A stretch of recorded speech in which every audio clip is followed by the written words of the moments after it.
한순간의 선택이 엄청난 결과를 초래했습니다. 마스크가 필요 없다고 했던 싱가포르는 결국 한국처럼 마스크 착용을 의무화했고 한국처럼 자가격리자의 휴대폰 앱 설치를 강조했습니다.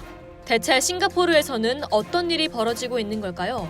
싱가포르는 코로나19 확산 초기 당시 성공적인 대응으로 모범국으로 꼽혔던 나라입니다.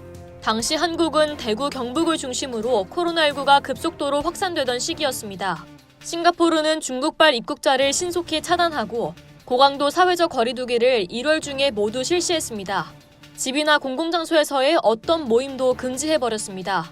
다른 사람의 집을 방문하는 것도, 밖에서 따로 만나는 것도, 함께 운동하는 것도 다 불법입니다.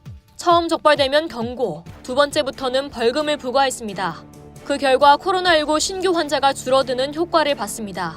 당시 한국과의 차이점은 마스크에 있었습니다. 싱가포르 정부는 사태 초기부터 환자가 아니면 마스크를 쓰지 말라고 했습니다. 마스크 수급 문제와 함께 손 씻기 등 생활 방역이 더 효과적이라는 이유 때문이었습니다. 비슷한 시기 미국 시사주간지 타임은 한국 정부는 느린 대처와 확진자의 폭발적 증가로 비난을 받았다고 비판했습니다. 뉴욕타임스와 월스트리트 저널은 싱가포르를 세계의 방역 모범국으로 꼽았죠.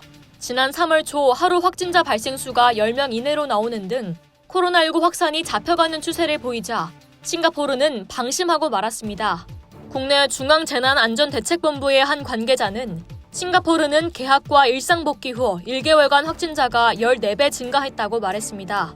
또 사각지대였던 이주 노동자 기숙사에서 집단 감염 사태가 퍼지면서 하루 신규 확진자가 1,000명이 넘어서고 말았습니다. 순식간에 동남아 최대 감염국이라는 오명을 쓰게 됐죠. 리센룽 싱가포르 총리는 이날 대국민 연설에서 코로나19 방역을 위한 사회적 거리두기와 영업 제한 등의 조치를 5월 4일에서 6월 1일까지 한 달 더 연장한다고 밝혔습니다.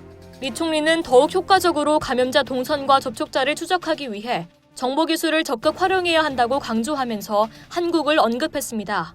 한국 정부는 코로나19 자가격리자의 감시를 위해 자가격리 앱 설치를 의무화하고 있습니다.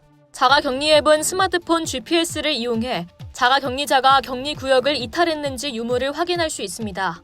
한편 글로벌 통계 웹 월도미터 집계에 따르면 21일 기준 싱가포르의 코로나19 누적 확진자는 9,125명으로 하루 동안 1,111명이 추가됐습니다. 전날에 이어 이틀째 1,000명이 넘는 신규 확진자가 나왔습니다.